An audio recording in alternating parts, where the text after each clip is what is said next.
दृढ निश्चयाने वाटचाल सुरू आहे असंही त्यांनी सांगितलं। राज्यात प्रजासत्ताक दिनाचा मुख्य शासकीय सोहळा मुंबईत छत्रपती शिवाजी महाराज मैदानावर संपन्न झाला। मुख्यमंत्री देवेंद्र फडणवीस यांच्या हस्ते ध्वजवंदन झालं। भारताचं संविधान हे जगातलं सर्वश्रेष्ठ संविधान असून संविधानातल्या मूल्यांच्या मार्गदर्शनानुसारच महाराष्ट्र आज देशाच्या विकासाचं इंजिन बनून मार्गक्रमण करत आहे असं मुख्यमंत्री यावेळी म्हणाले। नुकत्याच दावोस इथं झालेल्या जागतिक आर्थिक परिषदेमध्ये महाराष्ट्रानं 30 लाख कोटी रुपयांचे करार केल्यामुळे राज्यात मोठ्या प्रमाणावर रोजगार निर्मिती होईल असंही त्यांनी सांगितलं। राज्यात शेतकरी आणि महिलांच्या कल्याणासाठी सरकार सर्वतोपरी प्रयत्न करत असल्याचं ते म्हणाले। जी संतांची भूमी आहे, जी वीरांची भूमी आहे, छत्रपती शिवरायांनी ज्या भूमीला स्वाभिमान शिकवला त्या भूमीमध्ये आज आपण पाहतोय की देशाच्या विकासाचं इंजिन म्हणून आपला महाराष्ट्र अतिशय चांगल्या पद्धतीने काम करतोय।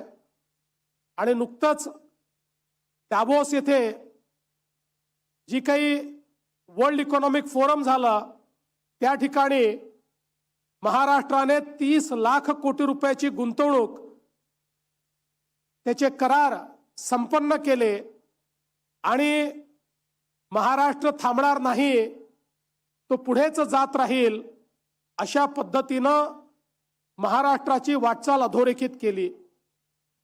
आजच्या प्रजासत्ताक दिनाच्या मी सर्वांना शुभेच्छा देतो।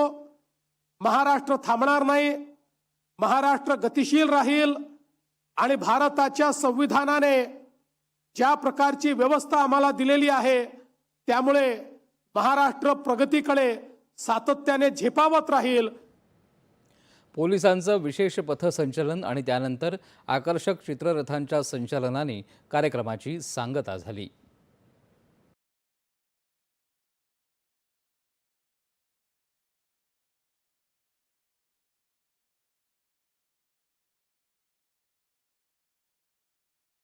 पोलीस निरीक्षक चंद्रकांत गवळी, पोलीस उपनिरीक्षक ध्रुव शिवशरण, पोलीस उपनिरीक्षक चेतन कांबळे या युद्धनौकेचं संचलनामध्ये नेतृत्व करत आहेत petty officer Vishwajit Kumar, petty officer Rajiv Kumar.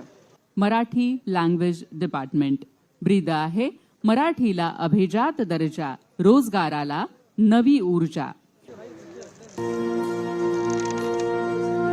लेकरांनी जाणलं या बदलाचं, मानलं या आनंदाचं वारसार, धाडसाचं लाख याड, जिद्दीची त्याला जोड, उघडू या प्रगतीचं द्वार।